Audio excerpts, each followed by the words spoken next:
Hello नमस्कार दोस्तों। आज हम लोग डिस्कस करेंगे कि उच्चतर शिक्षा आयोग में जो भी प्रश्न भूगोल से आए हुए हैं, उत्तर प्रदेश के जो उच्चतर शिक्षा आयोग है उससे जो भी असिस्टेंट प्रोफेसर के एग्ज़ाम आए हुए हैं उसकी एक श्रृंखला शुरुआत कर रहे हैं। और यह जो वीडियो है यह 2016 का अध्याचन है जिसका एग्ज़ाम 2019 में हुआ था। और उसमें जो भी प्रश्न आए हुए थे उन प्रश्नों को हम लोग देखेंगे, उनका हम लोग डिस्कस करते हुए चलेंगे। और आप लोग को अगर ये श्रृंखला अच्छी लगे तो आप लोग लाइक शेयर एंड सब्सक्राइब करिएगा हमारे चैनल को। और जो भी आप लोग अगर सुझाव देना चाहें तो आप लोग हमारे यूट्यूब चैनल पर जो है कमेंट के माध्यम से सुझाव ज्ञापित कर सकते हैं। आप सभी का स्वागत है। ठीक है, तो आइए आज का पहला प्रश्न हम लोग देखते हैं। पहला प्रश्न है, निम्नलिखित में से कौन सा प्रदेश का राइस बाउल कहलाता है? इसका जो ऑप्शन है हांगहो घाटी, सिक्यांग घाटी, चुनकिंग घाटी, योगची बेसिन या चांगजियांग। ठीक है, तो इसका जो सही आंसर है डी है, योगची बेसिन या चांगजियांग जो है। ठीक है, देखिए नदियों से संबंधित जो प्रश्न होते हैं वे किस किस तरीके से पूछे जाते हैं, किस किस तरह से बनते हैं, किस तरह हमको पढ़ना चाहिए। देखिए नदियों से जो प्रश्न बनते हैं उसमें होता है कि नदियों का उद्गम क्षेत्र पूछा जाता है, नदियों का मुहाना पूछा जाता है कि किस सागर में, महासागर में या किस झील में जो है वे जल विसर्जित करती हैं। फिर पूछा जाता है कि नदियों से कि नदियों के तटों पे जो शहर है, नगर हैं, जो नगर हैं वो किस जो है नदी के तट पर बसे हुए हैं, किनारे पर बसे हैं, दाहिने तट पर हैं, बाएं तट पर हैं। फिर पूछा जाता है नदियों से संबंधित इनकी सहायक नदियों को पूछा जाता है कि कौन कौन सी सहायक नदियाँ जो है किसी नदी के हैं। ठीक है, वो दाहिने तट पर मिलती हैं कि बाएं तट पर मिलती है। ठीक है, जैसे अगर हम बात करें गंगा की तो गंगा के नदी तंत्र को पूछा जाए कि इसके सहायक नदी कौन कौन से हैं। ठीक है, जैसे गोमती, घाघरा, गंडक, कोसी, सोन, है ना। तो इसमें पूछा जाएगा सोन किस तट पर आकर मिलती है ना। घाघरा किस तट पर, दाहिने या बाएं तट पर आकर मिलती है। तो इस तरह क्वेश्चन जो है पूछे जाते हैं और इनको हमें ध्यान रखना चाहिए पढ़ते वक्त जो है। तो आइए इसकी हम लोग व्याख्या देखते हैं। जो पहला प्रश्न है हमारा, ठीक है, इसका व्याख्या इसमें दिया गया है कि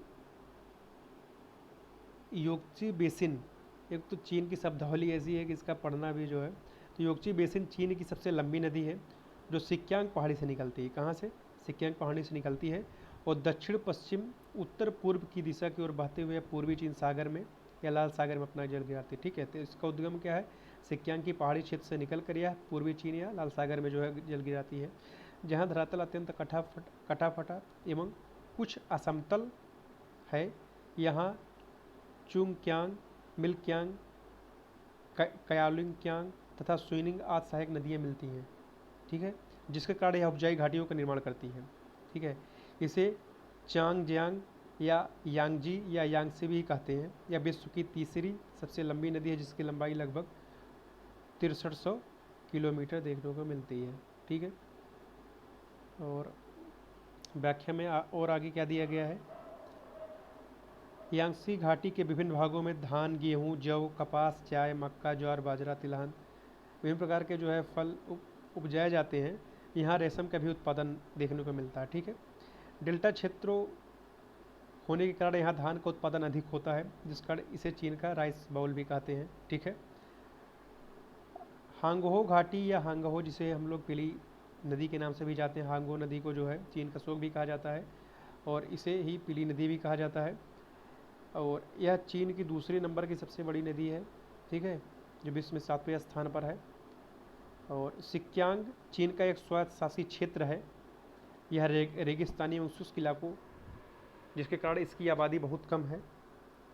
इसका सरहद दक्षिण में तिब्बत तथा भारत, दक्षिण पूर्व में चिंग हुई, पूर्व में मंगोलिया, उत्तर में रूस, पश्चिम में कजाकिस्तान, किर्गिस्तान, तजाकिस्तान, अफगानिस्तान और पाकिस्तान से मिलती है। ठीक है, तो सिक्यांग क्या है? एक प्रकार का स्वायत्त शासित क्षेत्र है जो रेगिस्तानी एवं शुष्क इलाकों में बसा हुआ है, जिस कारण इसकी आबादी बहुत कम है। भारत का जो अक्साई चीन का इलाका है जिस पर चीन का कब्जा है प्रशासनिक रूप से, वह सिक्यांग में शामिल है। ठीक है, जो अक्साई चीन का हिस्सा वो भारत का है प्रशासनिक तौर पर जो है। ठीक है, लेकिन जो है इस पर चीन का शासन है। ठीक है, इसकी राजधानी उरुमची है। ठीक है, चुंकिंग चीन के 4 प्रत्यक्ष नियंत्रित जिले में एक है, चीन का सर्वाधिक जनसंख्या वाला जिला है। ठीक है, तो इस तरह हम लोगों ने पहले प्रश्न की व्याख्या देखे। आइए अगला प्रश्न देखते हैं। निम्नलिखित में से कौन सी मिश्रित कृषि की मुख्य विशेषता है? ठीक है, तो इसके ऑप्शन दिए गए हैं। नगद फसलों एवं खाद्य फसलों की खेती, एक ही खेतों में 2 या 2 से अधिक फसलों की खेती, पशुपालन तथा फसलों की खेती, तो दोनों, खाद्य फसलों तथा उद्यान कृषि। ठीक है, तो देखिए जो इसका सही ऑप्शन है वह है सी। जो मिश्रित कृषि होती है उसमें पशुपालन तथा फसलों की खेती दोनों की जाती है। ठीक है, तो देखिए कृषि से ध्यान रखना है कि जो प्रश्न पूछे जाते हैं प्रकारों से पूछे जाते हैं, कि जैसे शिफ्टिंग कल्टीवेशन की विशेषता क्या है और किस किस स्थानों पर किस नाम से जाना जाता है, फिर इंटेंसिव एग्रीकल्चर की विशेषता क्या है, एक्सटेंसिव एग्रीकल्चर की विशेषता क्या है ना, मिक्स फार्मिंग क्या है, मार्केट फार्मिंग क्या है, गार्डनिंग फार्मिंग क्या है। तो इस तरह एग्रीकल्चर पे जो है हमें जो उनके प्रकार है, फिर विभिन्न प्रकार का जो रूप देखने को कृषि मिलता है, पीसी कल्चर है ना, और ओलरी कल्चर जो है ना, तो इस तरह अलग अलग ये भी पूछा जाता है। फिर पूछा जाता है जो कृषि होती है ना, अलग अलग उनकी भौगोलिक स्थितियाँ क्या है, अलग अलग फसलों के लिए जो है ना, उनकी विशेषताएं पूछा जाता है, उनका उत्पादन पूछा जाता है, उनका वितरण पूछा जाता है किन क्षेत्रों में होती है ना, कि कौन सी उष्णकटिबंधीय है, कौन सी शीतोष्णकटिबंधीय है, किनका उत्पादन किस देश में सबसे अधिक होता है। ठीक है, और फिर पूछा जा सकता है कि कौन सा आयात निर्यात किसी फसल का सबसे अधिक करता है। ठीक है, तो इस तरह एग्रीकल्चर से संबंधित विभिन्न प्रश्न बनते हैं और इन पहलुओं पर हमें ध्यान देना चाहिए। ठीक है, तो आइए इसकी व्याख्या हम लोग देखते हैं। जब फसलों के उत्पादन के साथ पशुपालन भी किया जाता है तो इसे हम लोग क्या कहते हैं, मिश्रित कृषि कहते हैं। ठीक है, मिश्रित खेती में फसल उत्पादन के साथ साथ केवल दुधारू गाय एवं भैंस तक ही सीमित रखा गया है। ठीक है, केवल दुधारू गाय एवं भैंस तक ही सीमित रखा गया है। जब फसल उत्पादन के साथ साथ गाय भैंस के अलावा भेड़ बकरी मुर्गी पालन भी किया जाता है तब ऐसे क्षेत्र को हम लोग विविधीकरण खेती का नाम देते हैं। उसको विविधि मतलब होता है कि अगर फसल उत्पादन के साथ केवल दुधारू गाय भैंस तक सीमित रखा तो इसे मिश्रित कृषि में रखते हैं, लेकिन अगर बकरी भेड़ मुर्गी पालन सभी को अगर सम्मिलित कर देते हैं तो यह विविधीकरण खेती की श्रेणी में रखा जाता है। ठीक है, तो आइए हम लोग अगला प्रश्न देखते हैं। ठीक है, निम्नलिखित में से किस प्रदेश में व्यापारिक मत्स्य उद्योग अधिक महत्वपूर्ण है? ऑप्शन दिए गए शीतोष्ण झीलें, शीतोष्ण सागर, शीतोष्णकटिबंधीय सागर, निम्न अक्षांशीय सीमांत सागर। ठीक है, तो इसका जो सही ऑप्शन है वह शीतोष्ण सागर है। ठीक है, तो देखिए जो इस मत्स्य उत्पादन से आता है कि यह किस प्रकार की क्रियाकलाप है, तो यह एक प्राइमरी या प्राथमिक क्रियाकलाप है। ठीक है, पूछा जाता है कि जो मत्स्य उत्पादन है उनके लिए क्या क्या जो है अनुकूल दशाएं होनी चाहिए। ठीक है, कि जैसे कटे पटे क्षेत्र होना चाहिए है ना, और प्लैंकटन की उत्पन्न होनी चाहिए वहाँ पे है ना, और जलधाराएं पे जहाँ पर ठंडी गर्म जलधाराएं मिलती हैं, तो और उष्णकटिबंधीय क्षेत्र होना चाहिए, शीतोष्णकटिबंधीय। तो इस तरह जो है इनकी अनुकूल दशाओं के संबंध में पूछा जाता है।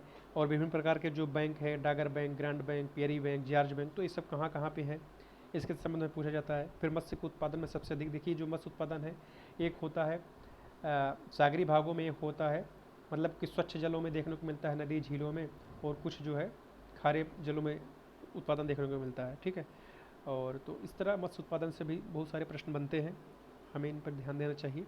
ठीक है, तो आइए हम लोग इसकी व्याख्या देखते हैं। व्याख्या में दिया गया है शीतोष्ण सागर व्यापारिक, शीतोष्ण जो सागर है वो व्यापारिक मत्स्य उद्योग की दृष्टि से अत्यधिक महत्वपूर्ण है। जो शीतोष्ण सागर होते हैं, ठीक है, वो जो व्यापारिक मत्स्य की दृष्टि से अधिक महत्वपूर्ण होते हैं। कटिबंध या समशीतोष्ण कटिबंध टेम्परेट जोन जिसे हम कहते हैं, उष्णकटिबंधीय और शीत कटिबंध के बीच का क्षेत्र कहलाता है। ठीक है, जो टेम्परेट क्षेत्र होता है वह उष्ण, क्योंकि कर्क और मकर रेखाओं का जो भी क्षेत्र होता है इसे टोरिड या उष्णकटिबंधीय क्षेत्र कहते हैं। ठीक है, और जो 66.5 डिग्री अगर और कर्क रेखाओं के बीच देखें जो ए वाला रीजन है इसे हम क्या कर टेम्परेट क्षेत्र कहते हैं। ठीक है, तो कर्क रेखाओं और साथ ही साथ जो है उत्तरी ध्रुवी जो क्षेत्र है उसके बीच में शीतोष्णकटिबंधीय क्षेत्र। ठीक है, तो उष्णकटिबंध शीत कटिबंध के बीच का जो क्षेत्र होता है उसे हम क्या कहते हैं, शीतोष्णकटिबंध कहते हैं। इस क्षेत्र की विशेषता यह होती है कि यह गर्मी और सर्दी के मौसम का तापमान में अधिक अंतर नहीं, जिसके कारण यहाँ मत्स्य पालन बहुत ही अच्छा होता है। ठीक है, भारत विश्व में मछली उत्पादन में दूसरे स्थान पर, ठीक है, पूछा जाता है मत्स्य उत्पादन में किस स्थान पर है, तो उत्पादन में दूसरे स्थान पर है। ठीक है, समग्र अगर मछली उत्पादन को अगर देखें 1950-51 में 7.5 लाख टन से बढ़कर 2016-17 में 114.1 लाख टन हो गया है। ठीक है, इस क्षेत्र से 1.5 करोड़ से अधिक लोगों को रोजगार मिला है। ठीक है, मत्स्य उत्पादन में लगभग 1.5 करोड़ लोगों को रोजगार मिला है। झींगा मछली जो है उत्पादन में भारत का प्रथम स्थान है। ठीक है, तो जो झींगा मछली है उसके उत्पादन में भारत का कौन सा स्थान है, भारत का प्रथम स्थान है। साथ ही हमारा देश विश्व में झींगा मछली का सबसे बड़ा निर्यातक भी है। ठीक है, तो सबसे बड़ा उत्पादक और साथ साथ सबसे बड़ा निर्यातक भी है। ठीक है, पिछले एक दशक में जहां विश्व में मछली एवं मत्स्य उत्पादनों के निर्यात की औसत वार्षिक विकास दर 7.5% रही है, वहीं भारत में मत्स्य उत्पादों के निर्यात में 14.8% की सर्वाधिक औसत विकास दर के साथ भारत का जो है प्रथम स्थान पर है। ठीक है, आइए अगला प्रश्न हम लोग देखते हैं। निम्नलिखित में से कौन सा अरब देश इस्लामिक पेटी में नहीं आता है। ठीक है, तो इसके ऑप्शन है टर्की, इराक, कुवैत, सऊदी अरब। तो इसका जो सही ऑप्शन है वह है टर्की। टर्की जो है वह अरब देशों में नहीं आता, जबकि इराक, सऊदी अरब ये जो है इस्लामिक पेटी में आते हैं।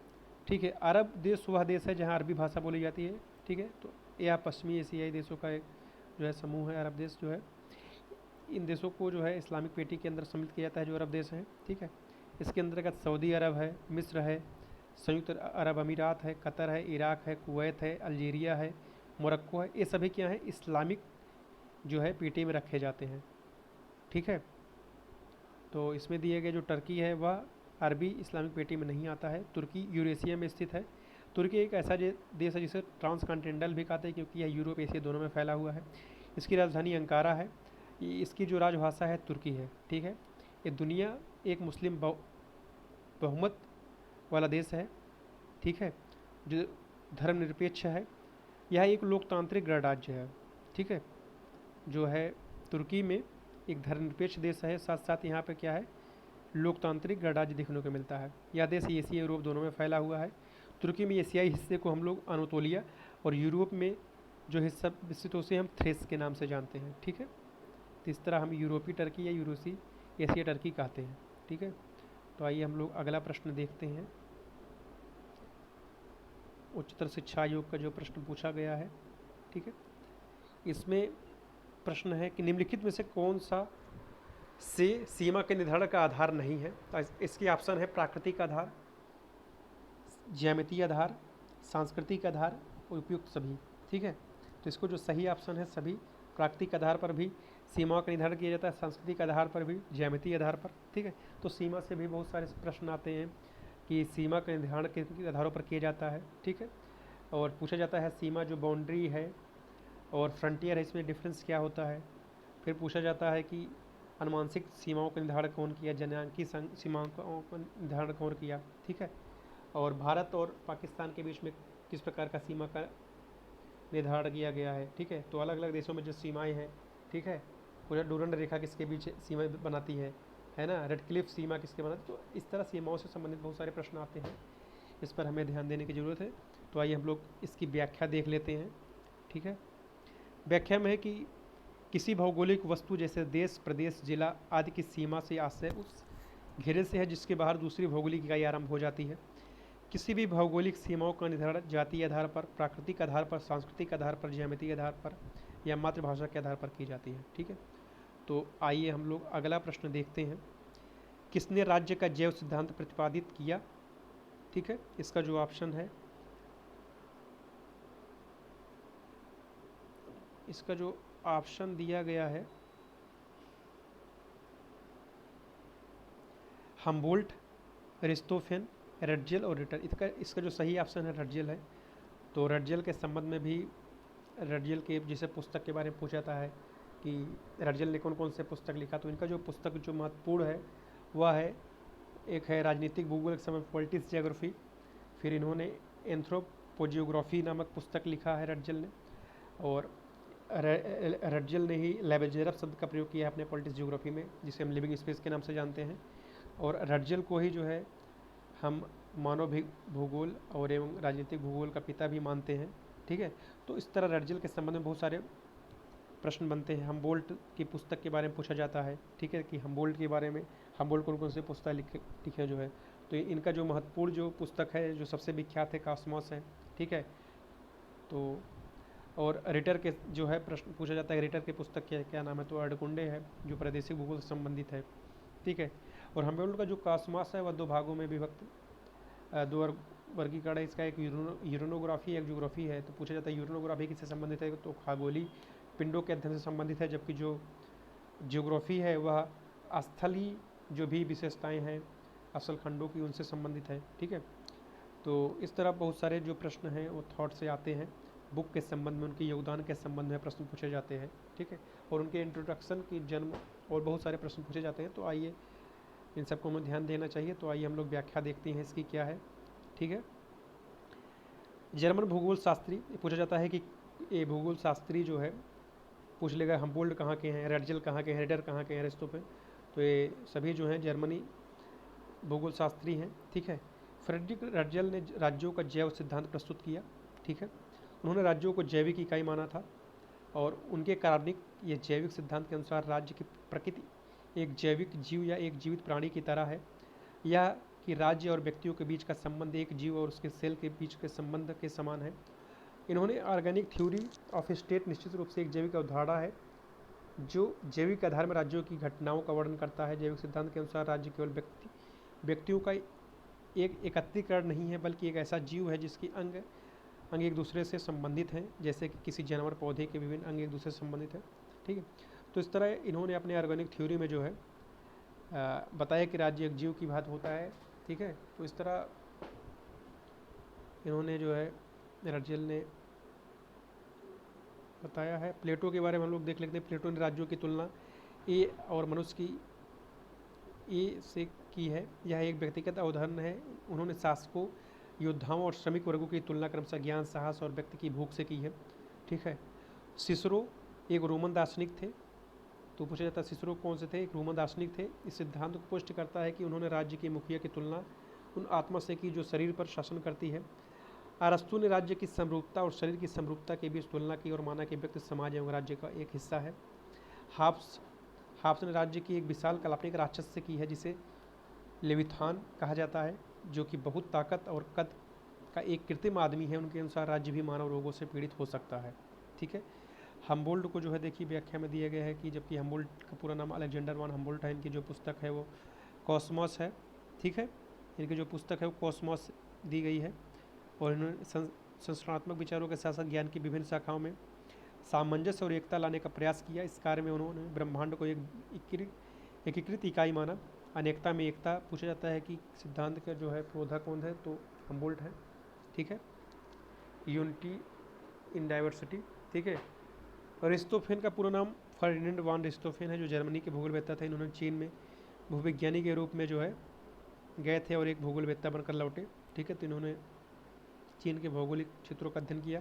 रिटर का पूरा नाम कार्ल रिटर है, एक विश्वविख्यात जो है जर्मन भूगोलवेत्ता थे। आधुनिक भूगोल के संस्थापक भी माना जाता है हमबोल्ट और रिटर को, और इन्हें तुलनात्मक भूगोल का जनक भी कहा जाता है रिटर को। उनकी जो पुस्तक है वो अर्धकुंडे है, ठीक है, जो प्रादेशिक भूगोल से संबंधित है।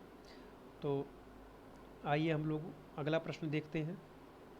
अगला प्रश्न है भारत के निम्नलिखित में से किसकी अन्य राज्यों से सर्वाधिक उभयनिष्ठ सीमा बनाती है। तो यह इसका जो ऑप्शन है पश्चिम बंगाल, मध्य प्रदेश, उत्तर प्रदेश, कर्नाटक। तो इसके जो सही आंसर है उत्तर प्रदेश है, क्योंकि उत्तर प्रदेश अन्य राज्यों की तुलना में सबसे अधिक जो है सीमाएं बनाता है, ठीक है। उत्तर प्रदेश लगभग 9 राज्यों से सीमाएं साझा करता है, ठीक है। व्याख्या हम लोग देख लेते हैं। उत्तर प्रदेश के उत्तर में उत्तराखंड, हिमाचल प्रदेश, पश्चिम में हरियाणा, दिल्ली, राजस्थान, दक्षिण में मध्य प्रदेश, छत्तीसगढ़, पूर्व में बिहार, झारखंड राज्य हैं, ठीक है। इसके अतिरिक्त राज्यों की पूर्वोत्तर दिशा में नेपाल देश भी स्थित है, ठीक है। जो कि पश्चिम बंगाल जो है वह 5 राज्यों उड़ीसा, झारखंड, बिहार, सिक्किम, असम से सीमा बनाती है। उसके 3 देशों से जुड़ी हुई हैं सीमाएँ, ठीक है। और कर्नाटक जो है 6 राज्यों से सीमाएँ बड़ी जुड़ी हुई है, जैसे महाराष्ट्र, गोवा, केरल, आंध्र प्रदेश और कर्नाटक, तेलंगाना, ठीक है। तो आइए हम लोग अगला प्रश्न देखते हैं। सामरिक अवस्थिति रखने वाला जिब्राल्टर जलडमरू मध्य जो है मिलाता है। तो वह इसका ऑप्शन है काला सागर, भूमध्य सागर, अंध महासागर, भूमध्य सागर, पोर्ट सैयद, सुएज, जापान सागर, पीत सागर। तो इसका जो सही ऑप्शन है बी है, यह अंध महासागर और भूमध्य सागर को जोड़ता है, ठीक है। इसकी हम लोग व्याख्या देखते हैं।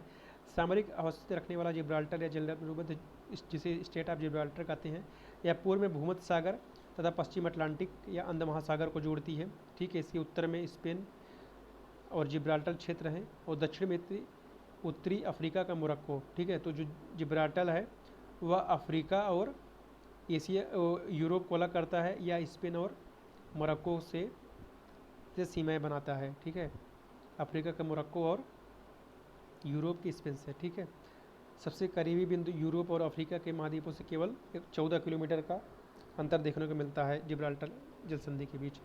पोर्ट सैद जो है यह मिस्र के उत्तरी पूर्वी भाग में स्थित एक नगर है जो भूमध्य सागर के किनारे सुएज नहर के उत्तर में लगभग 30 किलोमीटर तक फैला है।